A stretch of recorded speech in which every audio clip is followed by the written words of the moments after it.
treasure. Today we're going to be doing something a little bit different.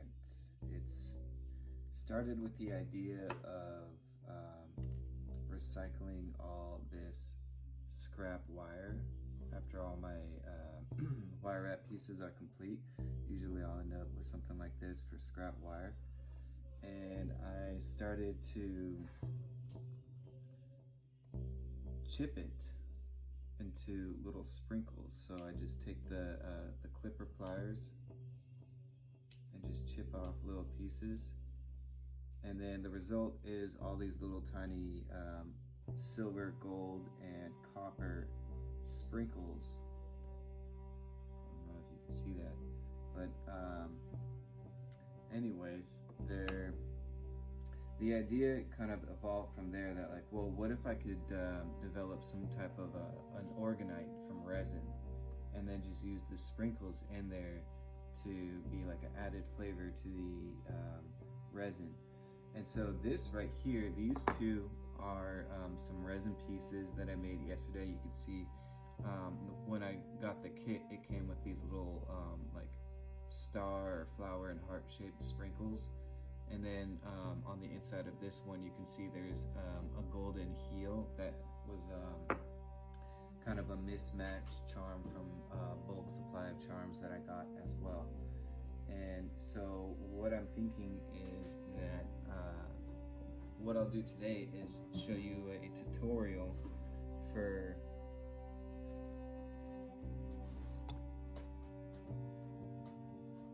I had to reach down and grab one of these. It's like a popsicle stick or a wooden stick.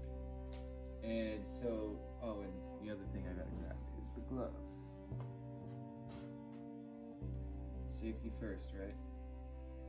Well, actually, I don't think this epoxy resin is really anything too toxic to the skin, but it sure is sticky. I got some on my fingers the other day. It was not as simple as just washing it off. It was some real sticky glue.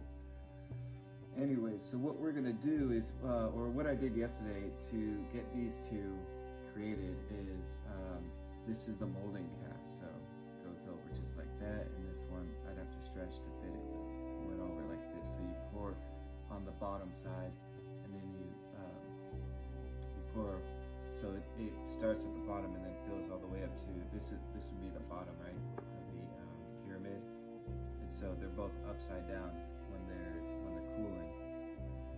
Anyways, to get the resin mixed up, I had to start by mixing two of these cups. Now these cups, they measure up to 100, and I forget what that is. 100 milliliters. Yeah, 100 milliliters.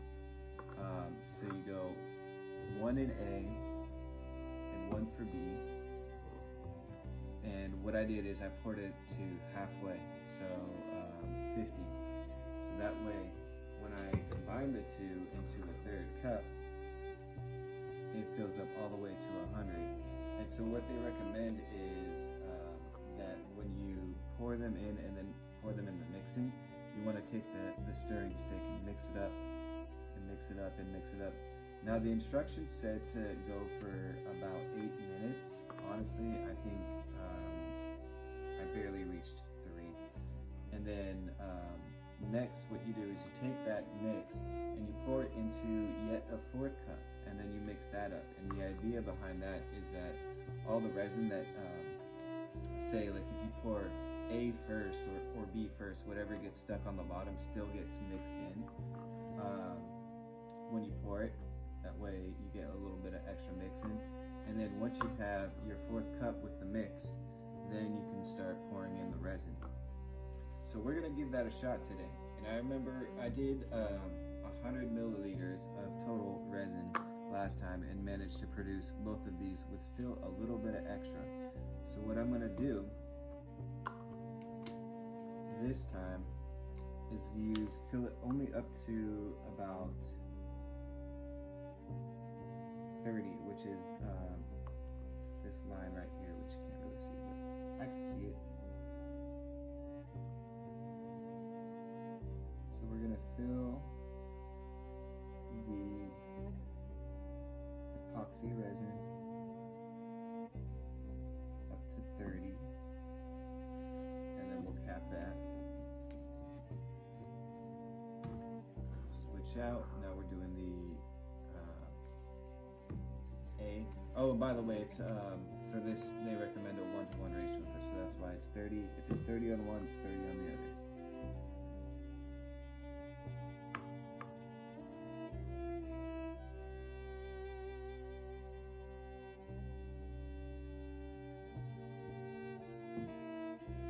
This one is a little bit more plasma than liquid, so it was tough to measure, but I think honestly I didn't really try too hard with these, and with these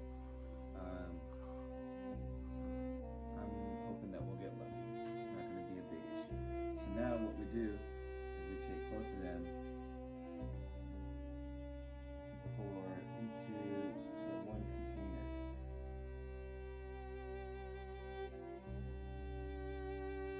And to help me get it all out, I'm going to use that stir stick.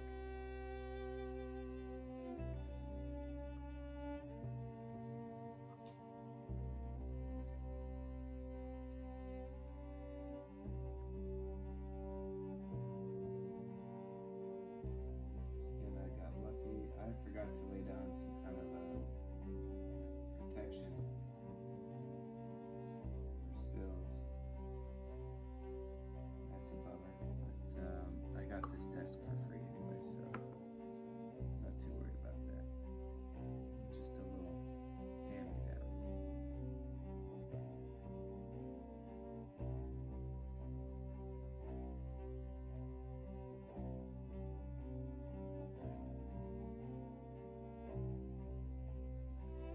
What they say again is to switch it up, mix it into yet a fourth cup.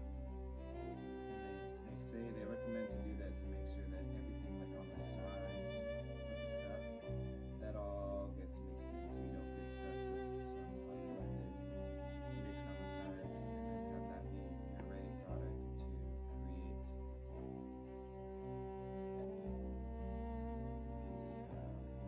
resin shape.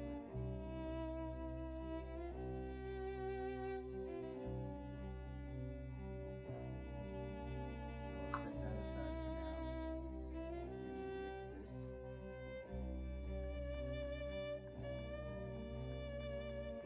Now you can see there's really just a lot of bubbles. It almost looks like fizzy, like Sprite or something. The spray can.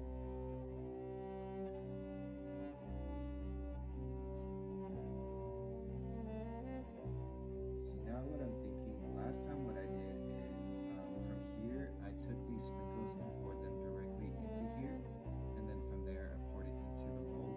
And as you can see, even though you know the weight of each of these individual little sprinkles, they're practically weightless, but you can see they still all sunk to the bottom because it's still very much a liquid form. It's a very liquidy plasma form. And so what I'm hoping we can improve upon is what I'll do this time is pour the resin first, and then come back after a while and then add the sprinkles. Maybe, you know what I'll do is I'll pour this completely, and then I'll add some sprinkles, and then I'll come back later and add another layer of sprinkles. We'll see how that does. Maybe, hopefully, if I can time it right, we can get some good layers of sprinkles.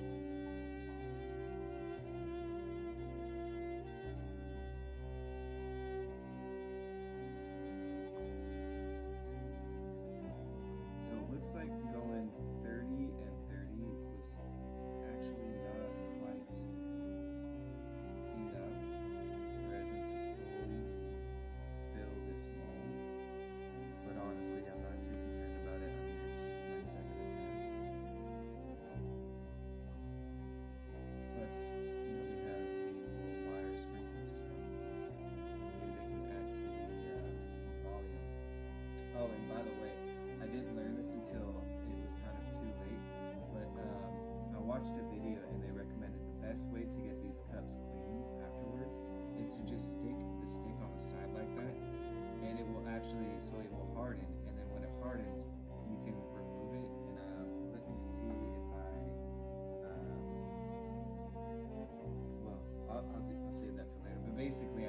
I saw this as an example and I used it, and it worked really well. So now what we're gonna do is take those sprinkles and just layer them.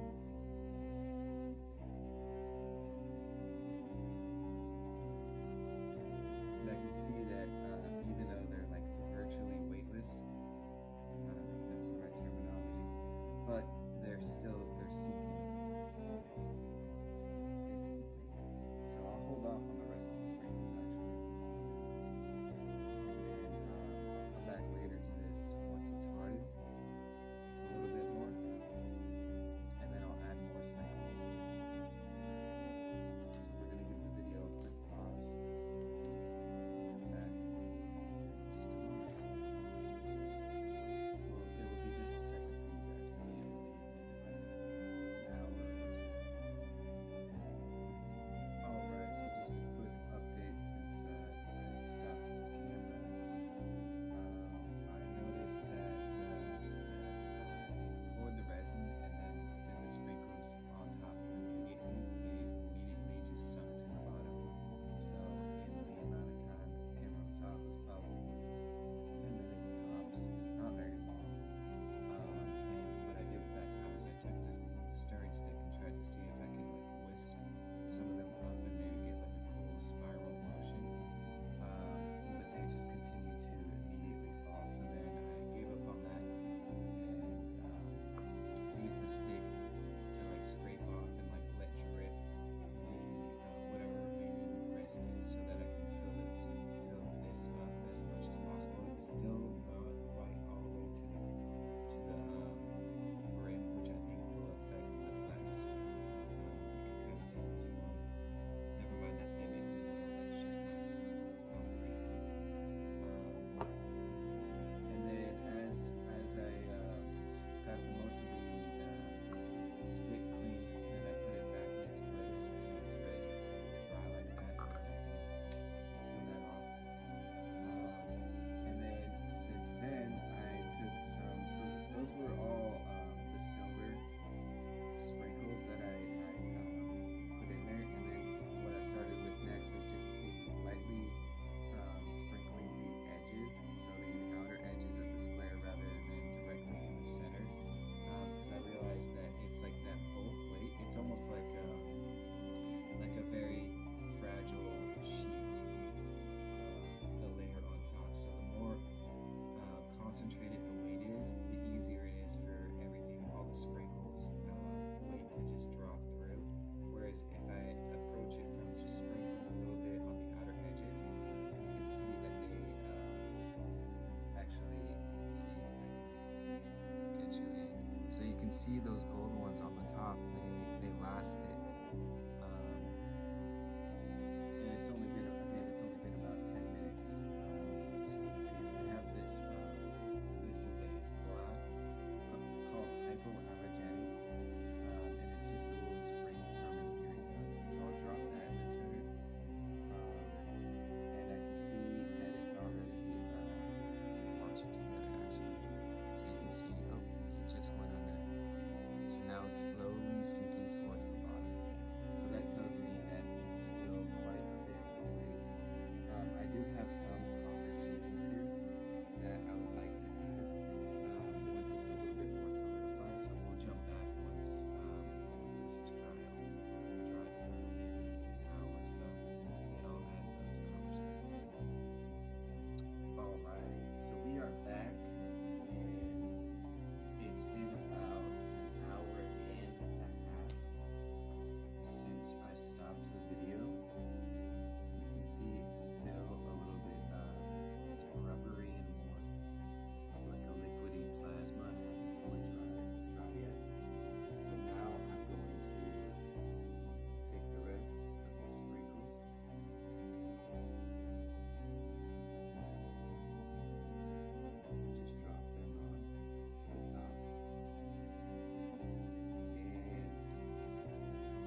patience is definitely rewarded as far as adding anything like sprinkles or crystals.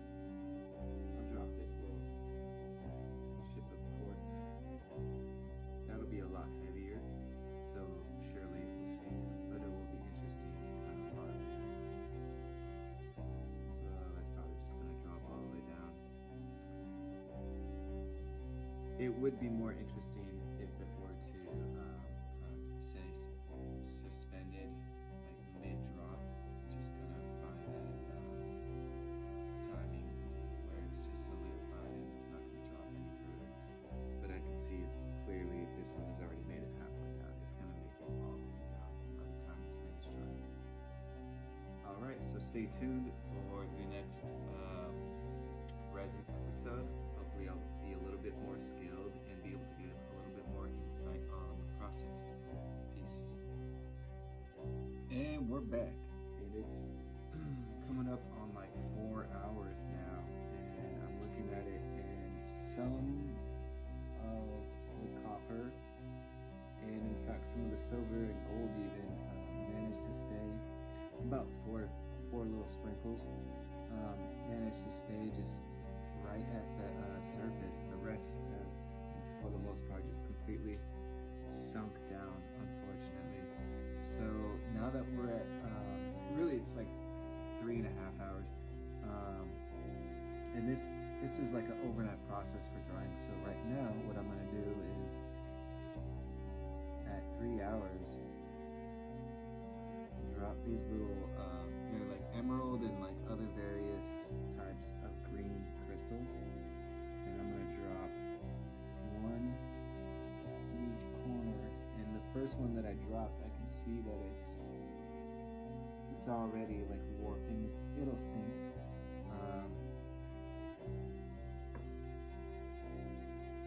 I'm afraid that if I give it a little push, it'll really have it sink and then just sink all the way through, as opposed to just kind of maintaining, just like covered by the surface, but also just very near the surface, just right under the goal. I don't know if I'll be able to accomplish that with these stones. Maybe if I just continue to push them a little bit. I don't know. It seems like the surface is already kind of dry enough that it doesn't want to break, but we'll give this a shot and see what happens. One thing I did add actually right after I cut off the video is that I took another silver strand of wire, clipped it up into some more sprinkles, and just layered them over the top. Now what I'm going to do is take this copper wire as a pokey, and then I'm just going to nudge all the sprinkles to be completely covered and beneath the surface. And I'm hoping that they don't just sink to the bottom. And I expect after 4 hours that they probably won't. But I think that after 4 hours they will need some force to go below the surface. Just a little bit, just a nudge.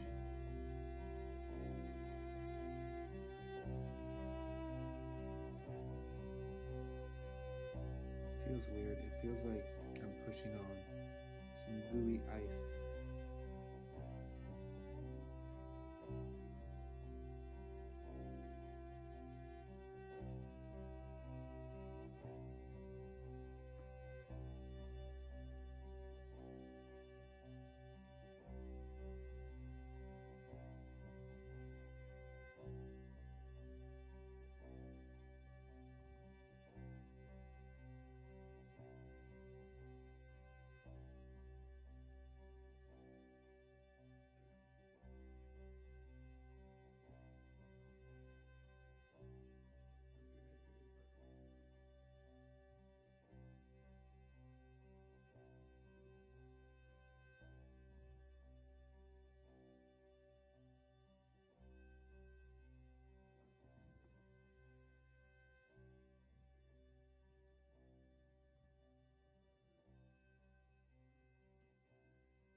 let's see what happens.